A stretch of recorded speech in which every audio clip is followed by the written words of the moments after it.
Ciao amici e amiche del segno del toro, io sono Angela e questo è Extra Report ed è così che mi trovate sui social. Questo è l'oroscopo lunare motivazionale che vi darà dei suggerimenti e vi aiuterà a trovare la spinta giusta per affrontare il periodo dal 4 al 18 gennaio verso la luna nuova in Capricorno. Vi ricordo che è una stesa generica, prendete solo ciò che vi risuona di più e se volete potete integrarla col vostro segno lunare. In descrizione trovate le recensioni dei mazzi usati, i link per acquistarli e vi invito a iscrivervi e abbonarvi al mio canale per sostenere il mio lavoro. Vi ringrazio moltissimo se lo farete o l'avete già fatto. E adesso partiamo con la lettura. Andiamo ad accendere la nostra luna. Prima di ascoltare gli oracoli, ovviamente andiamo a vedere dal punto di vista astrologico cosa ci porterà questa luna nuova in Capricorno.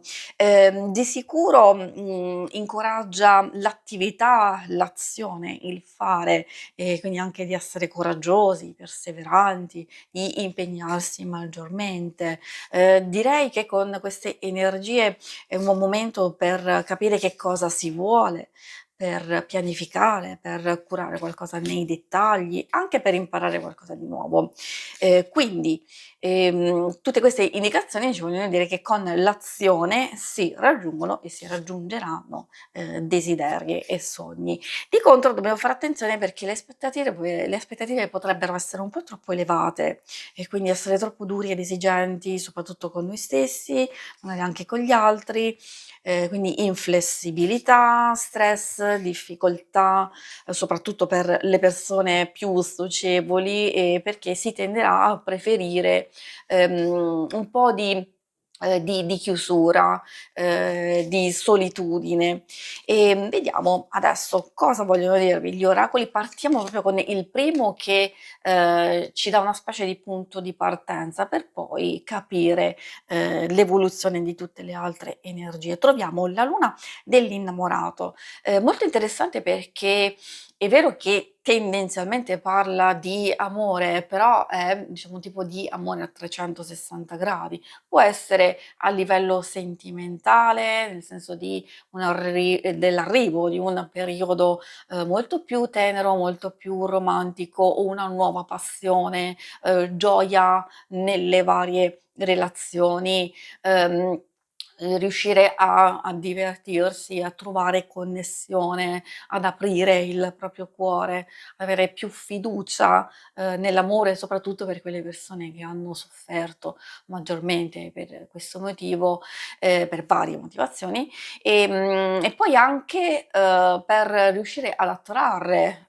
amore, nuovi incontri, un'avventura sentimentale. Questo principalmente è vero, però come vi dicevo si tratta anche di amore, di passione e riuscire ad attrarre ciò che desideriamo, con grande coinvolgimento può riguardare, un progetto, un proposito, un qualcosa che anima fortemente il vostro cuore, che potrebbe avere, a che fare con il lavoro, con un hobby, con qualsiasi circostanza, anche a livello pratico.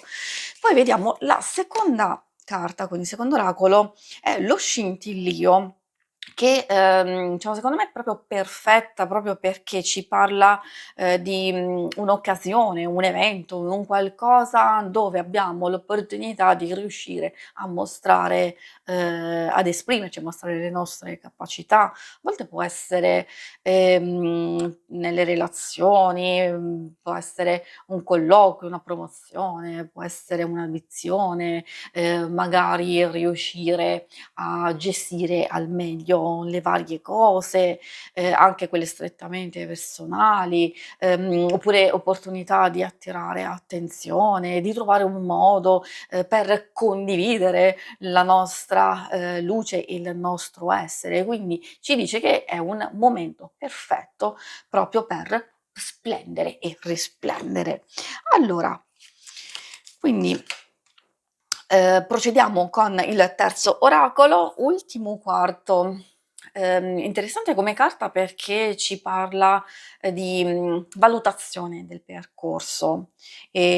Forse dobbiamo fermarci un attimino o in una specifica circostanza, situazione, un percorso che stiamo facendo, dove, sarà importante valutare le nostre abitudini, soprattutto poi, quelle che ci limitano, quelle che ci bloccano, gli schemi limitanti, e quindi, considerare, fare una specie di bilancio, considerare cosa va bene e, cosa no. È un momento, si presenterà un momento per, lasciare andare qualcosa, oppure se c'è una perdita, un distacco, un allontanamento o una fase di pausa, non solo mi riferisco alle relazioni, magari nelle varie cose, allora vuol dire che è il momento giusto proprio per farsi coraggio, per impegnarsi ulteriormente, per pensare cosa fare effettivamente per migliorare le cose e quindi non abbatterci. Utilizzare anche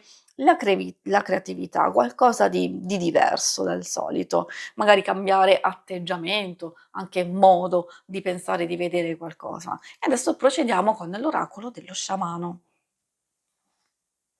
Allora, vediamo quali altre informazioni riusciamo a trovare.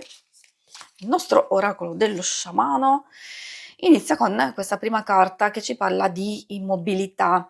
Spesso rappresenta un blocco, però non come intendiamo noi. Nel senso, non è un blocco che arriva ad impedirci, ad ostacolarci, ad essere totalmente negativo. È un blocco da non combattere, un qualcosa c'è qualcosa che ha bisogno di tempo per maturare, per realizzarsi e quindi dobbiamo avere pazienza, osservare, dove ci si frena. Ecco, magari arriva quel blocco lì e non arriva, come vi dicevo, in senso negativo, ma proprio per farci osservare i nostri comportamenti, oppure alcune cose, come si svolgono e si muovono intorno a noi.